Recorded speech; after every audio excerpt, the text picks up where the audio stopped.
تو سوال یہ ہے کہ آخر جو ہے عالم کیسے بنتے ہیں اور عارف کیسے بنتے ہیں؟ تو یہ دیکھنے میں تو ایسا آ جاتا ہے کہ مدرسوں میں جا کر کے عالم بنتے ہیں اور خانقاہوں میں جا کے عارف بنتے ہیں، لیکن مدرسوں میں ایسا کیا الگ ملتا ہے، خانقاہوں میں ایسا کیا الگ ملتا ہے کہ یہ دونوں میں فرق ہو جاتا ہے؟ مدرسوں میں بھی علم مل رہا ہے، وہاں بھی قرآن پڑھایا جاتا ہے، حدیث پڑھایا جاتا ہے، اور آپ کو جو ہے اللہ اور رسول کی باتیں کی جاتی ہے، اور جو ہے خانقاہوں کے اندر بھی جو ہے اللہ اور رسول کی باتیں کی جاتی ہے۔ تو پھر مدرسوں کے اندر عالم بن کے نکلتا ہے اور آدمی، اور جو ہے خانقاہوں میں جو ہے عارف بن کے نکلتا ہے۔ اس کی وجہ کیا ہے؟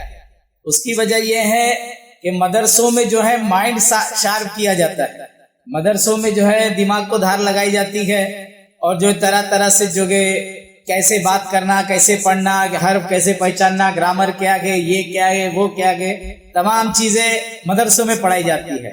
اور خانقاہوں میں مائنڈ نہیں، وہاں دل صاف کیا جاتا ہے، وہاں مائنڈ کو شارپ کیا جاتا ہے، اور خانقاہوں میں دل کی صفائی کرتے ہیں۔ مدرسے میں کام دماغ پر ہوتا ہے، اس لیے کبھی جب مدرسے میں جو شریعت کی پڑھائی ہوتی ہے، آپ اس کے اندر کبھی یہ نہیں پائیں گے کہ وہ آپ کو بولیں گے کہ دل کیسا صاف ہوتا ہے، وہ مسئلے نہیں۔ وہ آپ کو بولیں گے کہ ہاتھ کیسا اٹھائیں گے، ناف کے نیچے کیسا باندھیں گے، رکوع کیسا کریں گے، قیام کیسا کریں گے، سجدہ کیسے کریں گے، سب باتیں کریں گے کہ بھائی نماز کیسا پڑھنا ہے، رکوع، سجدہ، قیام، رکوع میں کیا پڑھنا ہے، سجدے میں کیا پڑھنا ہے، قیام میں کیا پڑھنا ہے، روزہ کی نیت کیا ہے، روزے کھولنے کی دعا کیا ہے، روزہ کیسے رکھنا، اس کے احکام کیا ہے، کس طریقے سے صبح سحری کا وقت کیسے دیکھا جائے گا، اور آخر وقت غروب آفتاب کیسے دیکھا جائے گا۔ پھر اس کے بعد دیکھا جاتا ہے کہ وہ زکوٰۃ کیسے دیتے ہیں، زکوٰۃ کی نصاب کیسے دیکھیں گے، مال کی زکوٰۃ کیسی ہے، کھیتی باڑی میں جو اناج کی زکوٰۃ کیسی ہے، عشر کیسے نکالتے ہیں، سونے کی نصاب کیا ہے، چاندی کی نصاب کیا ہے، یہ ساری چیزیں یہ بتائیں گے، ساری باتیں ہوگی کہ بھائی آپ کو کیسے حج کیسا کرنا ہے، احرام کیسے باندھنا ہے، میقات کہاں ہے، کدھر سے ہے، طواف کیسا کرنا ہے، صحیح کیسی کرنی ہے، عرفات میں جمع کون سے ٹائم ہونا ہے، یہ سب باتیں بتائیں گے آپ کو۔ لیکن یہ بھی بتائیں گے کہ آپ کو نیت کرنا ہے، لیکن یہ دل کو کیسے صفا کرنا ہے، دل کی پاکی کیسی ہے، نفس کی پاکی کیسی ہے، روح کا تخلیہ کیسے ہوتا ہے، یہ باتیں جو ہے وہاں نہیں چلتی ہے۔ اور خانقاہوں کے اندر باتیں جو چلتی ہے دل کی ہی باتیں چلتی ہیں، خانقاہوں میں جو باتیں چلتی ہیں۔ اسی لیے اکثر میں یہ کہہ دیا کرتا ہوں کہ جو آپ مدرسوں میں جاؤ گے تو نماز پڑھنا سیکھو گے، اور خانقاہوں میں جاؤ گے تو نماز رب کی بارگاہ میں مقبول کیسی ہوتی ہے وہ راز پاؤ گے نہ رب کی بارگاہ میں۔ کیونکہ جو ہے رب تبارک و تعالیٰ جو ہے وہ کہتا ہے کہ میں تمہارے چہروں کو اور تمہارے مالوں کو نہیں دیکھتا ہوں، میری نظر تو تمہارے دلوں پہ ہوتی ہے، تمہارے عمل پہ ہوتی ہے، تمہارے دلوں پہ ہوتی ہے، تمہارے عمل پہ ہوتی ہے۔ اور عمل کس کو کہتے ہیں آپ کو پتا ہے؟ عمل، ہر کام عمل نہیں ہوتا، عمل وہ کام ہوتا ہے جس کے اندر دل کا ارادہ شامل ہو جائے۔ عمل اس کام کو کہتے ہیں جس میں اخلاص کے ساتھ دل کا ارادہ شامل ہو جائے، یعنی دل کا ارادہ اللہ کے لیے اخلاص کے ساتھ اگر شامل ہو جائے کسی نیک کام میں، تب وہ عمل بنتا ہے، ورنہ وہ کام رہتا ہے۔ کام اور عمل میں فرق ہے۔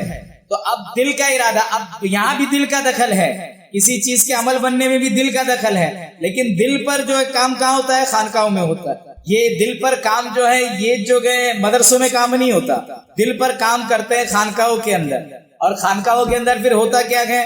خانقاہوں کے اندر آپ کو علم سے آشنائی کرائی جاتی ہے، جو علم کے تعلق سے کہا جاتا ہے کہ العلم نور، علم نور ہے، تو خانقاہ کے اندر آپ کو اس نور سے متعارف کیا جاتا ہے، اس نور کی پہچان عطا کی جاتی ہے۔ اس نور کو کیسے بڑھانا ہے، اس کے اندر اور تازگی کیسے لانا ہے، اس میں اور روشنی کیسے لانا ہے، اس کے اندر اور خوبی اور کمال کیسے لانا ہے، پیر کامل اپنی توجہ سے، اپنی گفتگو سے، آپ کو ذکر دے کے، فکر دے کر کے، مراقبات دے کر کے وہ آپ کے علم کو بڑھاتا ہے، نور کو بڑھاتا ہے۔ اور مدرسوں میں کیا ہوتا ہے؟ مدرسوں میں علم تو بولتے ہیں، لیکن علم کے نام پر آپ کو جو ہے لکیروں کو پڑھایا جاتا ہے، کتابوں کو پڑھایا جاتا ہے۔ اور جو اس علم نور کی ایک صفت ہے کہ وہ جو ہے ایک صفت ہے تصویروں کو اخذ کرنا، تصویروں کو کیچ کرنا، وہ تصویروں کو، جو بھی تصویر ہے آپ نے سونگا اس کے ذریعے جو تصویر بنی، جو آپ نے دیکھا اس کے ذریعے جو تصویر بنی، جو آپ نے سنا اس کے ذریعے جو تصویر بنی، جو آپ نے بولا اس کے ذریعے جو تصویر بنی.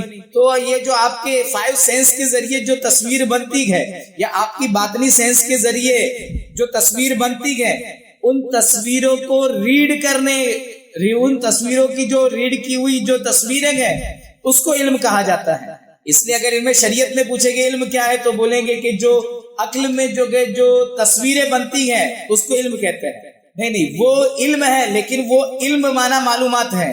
صوفیاء کرام کیا کہتے ہیں؟ تو مدرسوں میں معلومات والا جو علم ہے، یہ جو چیزوں کی تصویروں والا جو علم ہے وہ علم عطا کیا جاتا ہے.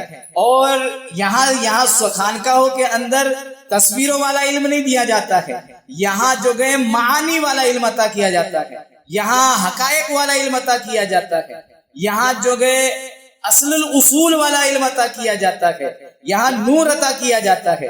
اسی لیے جو صوفیاء کرام جو کہتے ہیں کہ علم حجاب اکبر ہے، تو جب معلومات والا علم رہے گا، یعنی حواس خمسہ میں اٹکا ہوا علم رہے گا، تو وہ علم کیا ہے؟ وہ علم حجاب اکبر بن گیا، وہ حجاب بنے گا.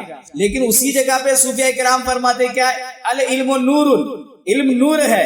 تو جو معلومات حاصل کرے گا وہ عالم بن جائے گا، جو جانکاری حاصل کرے گا وہ عالم بن جائے گا. اور جس کے اندر علم کا نور بڑھے گا وہ عارف بن جائے گا. جس کے اندر علم کا نور بڑھے گا تو علم عارف اور عالم کیسے بنتے ہیں؟ تو عالم بننے کے لیے خوب معلومات بڑھاؤ، آپ عالم بنتے جاؤ گے، خوب نالج والے ہوتے جاؤ گے، بہت زیادہ جانکاری والے ہو جاؤ گے. لیکن جب آپ کی علم کا نور بڑھاؤ گے تو آپ عارف ہو جاؤ گے. آپ صاحب معرفت اتنا زیادہ آپ کو علم عرفان سمجھ میں آنے لگے گا.